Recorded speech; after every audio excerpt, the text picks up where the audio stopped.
All right, so once you have a list of all your components and the different nodes that they're connected to, what you should do is get out your breadboard and identify individual rows on your breadboard as nodes in your circuit. So for example here you have a breadboard and every row here basically is connected. All of the holes in a single row are connected together underneath the breadboard. So what you can do is you can actually pick any one of these rows and identify it as one of the nodes in your circuit.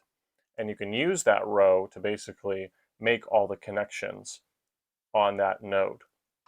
Another thing too is these side rails here, these side rails over on the board here, can also be designated as nodes.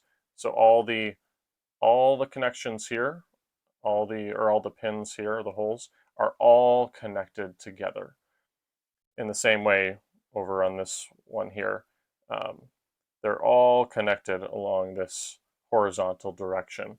So any pair of wires that you stick in along this line here of holes is going to be connected.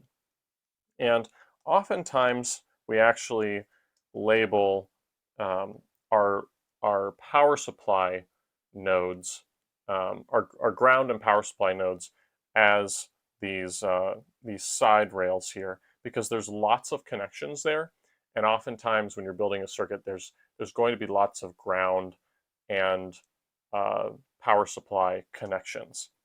So typically we use like the red plus rail for like 5 volts or your power supply, and then your negative side or your ground is typically, your ground node is typically this this blue rail here. So we are going to actually go ahead and do that with our circuit here.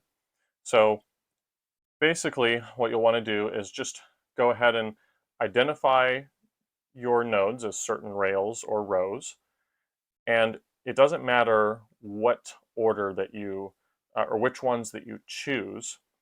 You will over time learn how to choose particular ones so that when you wire the circuit it looks nice and neat. But for now you can just go ahead and pick any rows that you want. So here, like for node 2 here, I just picked row 22 here. You can see the numbers here. I picked row 22, and the holes just A through E here.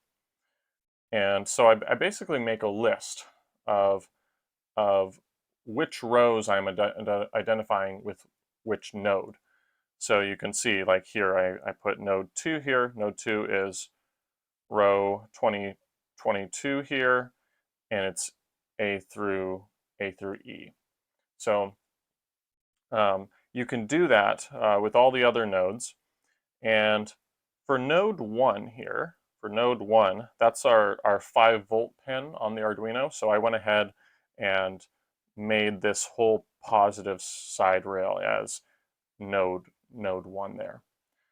And then node 3, that's our ground connection or our minus connection for the Arduino. So I went ahead and made that the bottom negative rail here.